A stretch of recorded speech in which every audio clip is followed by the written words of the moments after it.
नमस्ते सदा वत्सले मातृभूमे त्वया हिंद भूमे सुखम वर्धितो हम महामंगले पुण्य भूमे तदर्थे पतस्स कायो नमस्ते नमस्ते।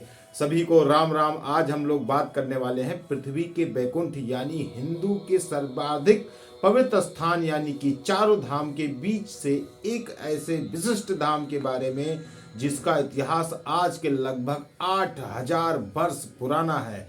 आपने सही सुना, हम लोग बात करने वाले हैं जगन्नाथपुरी मंदिर के बारे में। आपको शायद पता हो कि जगन्नाथपुरी अपने रहस्यों के कारण इतना सुविख्यात है जिसके बारे में आज तक साइंटिस्टों ने पता नहीं लगा पाया। जगन्नाथपुरी मंदिर यानी हम उस मंदिर के बारे में बात करने वाले हैं जिसके आप गेट पर पहुंचते ही तुम्हारे बंगाल की खाड़ी के लहरों की झंझनाहट की आवाज़ सुनाई देती है, लेकिन जैसे आपका पग मंदिर के गेट के अंदर रखेंगे तैसे लहरों की आवाज़ पूरी तरीके से शांत हो जाती है। मंदिर के बाहर आने के बाद फिर से आपको लहरों की झंझनाहट की आवाज़ सुनाई देने लगती है। हम उस मंदिर के बारे में बात करने वाले हैं जिसका ध्वज रोज रोज परिवर्तित किया जाता है, क्योंकि ऐसी मान्यता है कि अगर एक दिन उस मंदिर की ध्वज का प्रत्यारोपण नहीं किया गया, बदली नहीं किया गया, तो ये मंदिर पूरे 18 साल के लिए बंद हो जाएगा।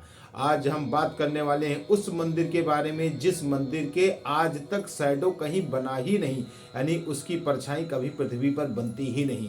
हम उस मंदिर के बारे में बात करने वाले हैं जिस मंदिर कि कभी भी आज तक जो ध्वज है वो हमेशा भी हवाओं की विपरीत दिशा में बहता है, कभी हवाओं की दिशा में बहा नहीं। आज हम बात करने वाले हैं उस मंदिर के बारे में जिसके ऊपर से कभी भी कोई पंछी उड़ के जाता ही नहीं, कभी किसी पंछी को उड़ते हुए या उस पर बैठते हुए देखा ही नहीं गया। आज हम बात करने वाले हैं ऐसे मंदिर के बारे में जहां का खाद्य संग्रह कभी कम ही नहीं हुआ, चाहे हजारों से लेकर लाखों 20, 25, 30 लाख लोग आ जाएं, पर भगवान की महिमा इतनी अनंत है कि कभी आज तक प्रसाद कम ही नहीं हुआ। आपने सही सुना, हम उस मंदिर के बारे में बात करने वाले हैं जहां प्रसाद से जुड़ा हुआ भी रहस्य है, यानी वहां 7 बतेले लगातार एक के ऊपर एक रखे जाते हैं, लेकिन खाना आश्चर्यचकित ये बात करती है कि सबसे पहले सबसे ऊपर का पतीला पकता है, फिर उसके बाद नीचे का, फिर उसके नीचे का, फिर उसके नीचे का। हम बात करने वाले हैं ऐसे मंदिर के बारे में जहां भगवान कृष्ण की काष्ठ मूर्तियां हैं, यानी कि आज हम लोग बात करने वाले हैं भगवानपुरी मंदिर के बारे में। बेटा, ये भगवानपुरी का मंदिर सभी लोगों को ये जानना चाहिए कि ये आपके उड़ीसा के बंगाल खाड़ी के किनारे एक शहर है पुरी। वहाँ पर जगन्नाथ का तात्पर्य जग के नाथ यानी भगवान विष्णु की कृष्ण रूप का ये मंदिर है। कहा जाता है ये मूर्ति लगभग 8000 साल इसका पुराना इतिहास है। विभिन्न प्रकार के वेदों, पुराणों, संग्रह, रामायण सब में इस मंदिर के और इस स्थान के बारे में वर्णन है। कहा जाता है कि जो राजा इंद्रदेव वर्मन थे, इस मंदिर का सबसे आखिरी बार जीर्णोद्धार कराया, यानी ये मंदिर 8000 वर्ष के बीच में 3 बार ये मंदिर टूट चुका है और इसका जीर्णोद्धार आखिरी बार तुम्हारे अनंत भीमदेव द्वारा 1174 ईस्वी में कराया गया। इस मंदिर में जो मूर्ति है वो मूर्ति किसकी है, तो तुम्हारे नील माधव यानी कि भगवान कृष्ण की है, बहन सुभद्रा की है और भाई बालभद्र की है। इसके बारे में भी बड़ी एक साइंटिफिक घटना है, एक बहुत अच्छा वर्णन है कि जो तुम्हारे एक राजा थे मालवा के, राजा इंद्रद्योमन, ये मालवा के राजा थे और इनको एक दिन सपने में नील माधव आके दर्शन देते हैं और कहते हैं कि नीलांचन पर्वत पर हमारी एक मूर्ति है और उस मूर्ति को आप एक जगह प्रतिस्थापित करिए। और जब राजा की आँख खुलती है तो अपने सभी दरबारियों को कहते हैं कि जाओ नीलांचन पर्वत पर पत्ता लगाओ, और जब इनके सारे दरबारी जाते हैं तो वहाँ पता लगाते हैं तो वहाँ एक मूर्ति थी और उस मूर्ति को अचानक से उनके सारे दरबारी चुरा कर ले आते हैं।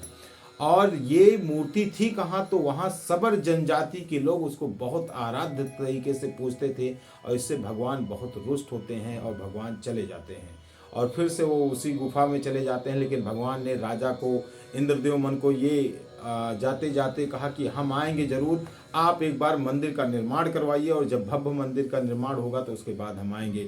फिर राजा इंद्रदेव मन ने एक भव्य मंदिर का निर्माण करवाया। फिर उन्होंने भगवान से गुजारिश की कि आप आइए और अपने मंदिर में शरण लीजिए।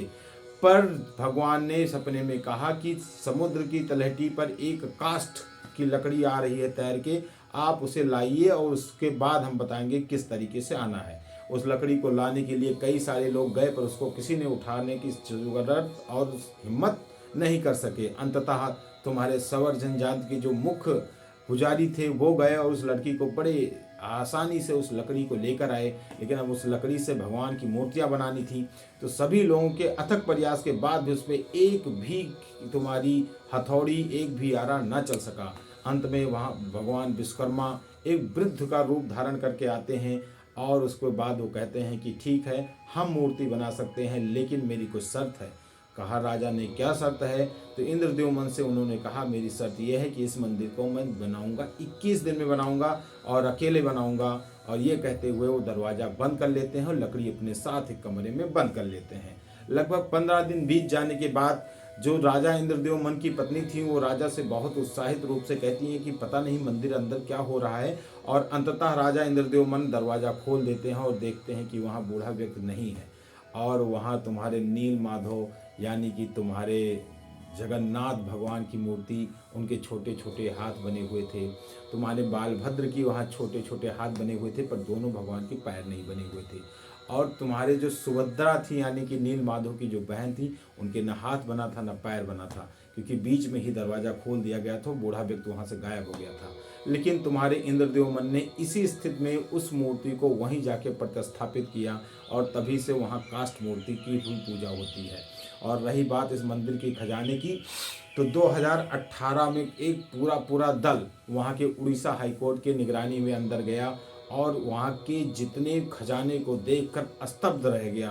पर सभी लोगों ने नील माधव की मूर्ति के सामने कसम खाई कि इसके बारे में किसी से कोई चर्चा नहीं करेंगे। तो ये थी हमारे एक पूरे हिंदू की आस्था जो इतने ज़्यादा गहराइयों से और सनातन की जितनी चीज़ें हैं उससे भरी हुई थी।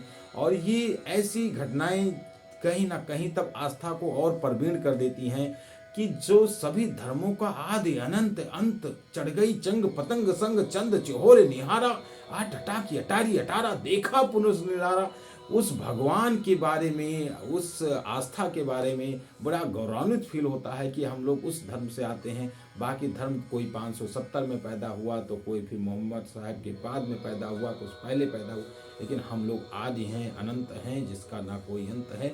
बोलो सिया बलरामचंद्र की जय। जय श्री राम। फिर नई स्टोरी में मिलते हैं। जय भारतम, जय श्री राम।